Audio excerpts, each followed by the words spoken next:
Olá, tudo bem com vocês? Hoje nós vamos estudar o livro de Marcos, capítulo 11, versículo 1 ao 33. Jesus entra em Jerusalém. Quando Jesus e os seus discípulos estavam chegando a Jerusalém, foram até o Monte das Oliveiras, que fica perto do povoado de Betfagé e de Betânia. Então Jesus enviou 2 discípulos na frente, com a seguinte ordem: vão até o povoado que fica ali diante. Logo que vocês entrarem lá, encontrarão preso um jumentinho, que ainda não foi montado. Desamarrem o animal e tragam aqui. Se alguém perguntar por que vocês estão fazendo isso, diga que o mestre precisa dele, mas o devolverá logo. Eles foram e acharam o jumentinho na rua, amarrado perto da porta de uma casa. Quando estavam desamarrando o animal, algumas pessoas que estavam ali perguntaram: o que vocês estão fazendo? Por que vocês estão desamarrando o jumentinho?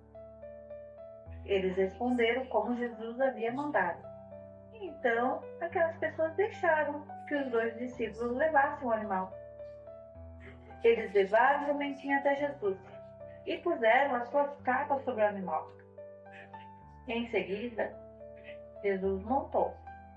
Muitas pessoas estenderam suas capas pelo caminho e outras espalharam no caminho ramos que tinham cortados nos campos. Tanto os que iam na frente como os que vinham atrás começaram a gritar: Hosana a Deus! Que Deus abençoe aquele que vem em nome do Senhor! Que Deus abençoe o reino de Davi, o nosso Pai, o reino que está vindo. Hosana a Deus nas alturas do céu.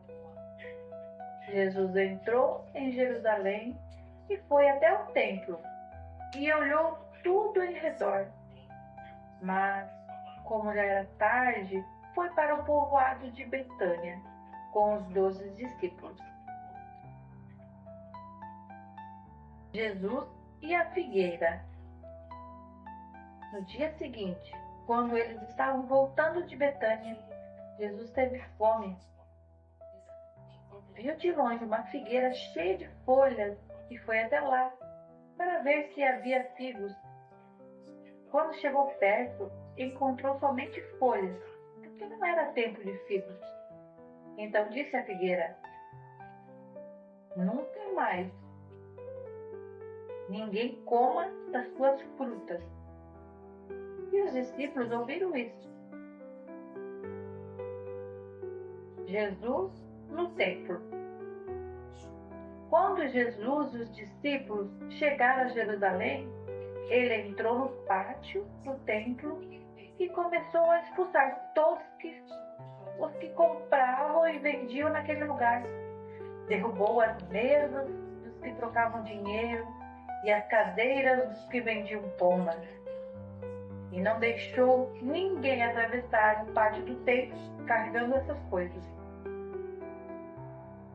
E ele ensinava a todos assim: nas Escrituras Sagradas está escrito que Deus disse o seguinte: a minha casa será chamada de casa de oração para todos os povos. Mas vocês transformaram ela num esconderijo de ladrões. Os chefes dos sacerdotes e os mestres da lei ouviram isso e começaram a procurar um jeito de matar Jesus. Mas tinham medo dele, porque o povo admirava os seus ensinamentos. De tardinha, Jesus e os discípulos saíram da cidade. A lição da figueira. No dia seguinte, de manhã cedo, Jesus e os discípulos passaram perto da figueira e viram que ela estava seca desde a raiz. Então Pedro lembrou o que havia acontecido e disse para Jesus: Olhe, mestre, a figueira que o Senhor amaldiçoou ficou seca. Jesus respondeu: Tenham fé em Deus. Eu afirmo a vocês que isso é verdade. Vocês poderão dizer a este monte: levante-se e se jogue no mar. Se não duvidarem no seu coração, mas crerem que vai acontecer o que disseram, então isso será feito. Por isso eu afirmo a vocês: quando vocês orarem e pedirem alguma coisa, creiam que já receberam, e assim tudo será dado a vocês. E quando estiverem orando, perdoem os outros que te ofenderam, para que o Pai, que está no céu, perdoe as ofensas de vocês também. Se não perdoarem os outros, o Pai de vocês, que está no céu, também não perdoará as ofensas de vocês. A autoridade de Jesus. Depois, voltaram para Jerusalém. Quando Jesus estava andando pelo pátio do templo, chegaram perto dele os chefes dos sacerdotes, os mestres da lei, os líderes dos judeus, que estavam por ali, e perguntaram: Com que autoridade você faz essas coisas? Quem lhe deu autoridade para fazer isso? Jesus respondeu: Eu também vou fazer uma pergunta para vocês. Se me derem a resposta certa, eu direi com que autoridade faço essas coisas. Respondam: quem deu autoridade a João para batizar? Foi Deus ou foi pessoa? Aí eles começaram a dizer uns aos outros: se dissermos que foi Deus, ele vai perguntar: então por que vocês não acreditam em João? Mas se dissermos que foi pessoas, ai de nós. Eles estavam com medo do povo, pois todos achavam que João de fato era profeta. Por isso responderam para Jesus: não sabemos. Então eu também não digo com que autoridade eu faço essas coisas, disse Jesus. E assim acabou o capítulo 11 de Marcos. Jesus sendo provado, sendo figueira, vocês viram, ela foi totalmente seca.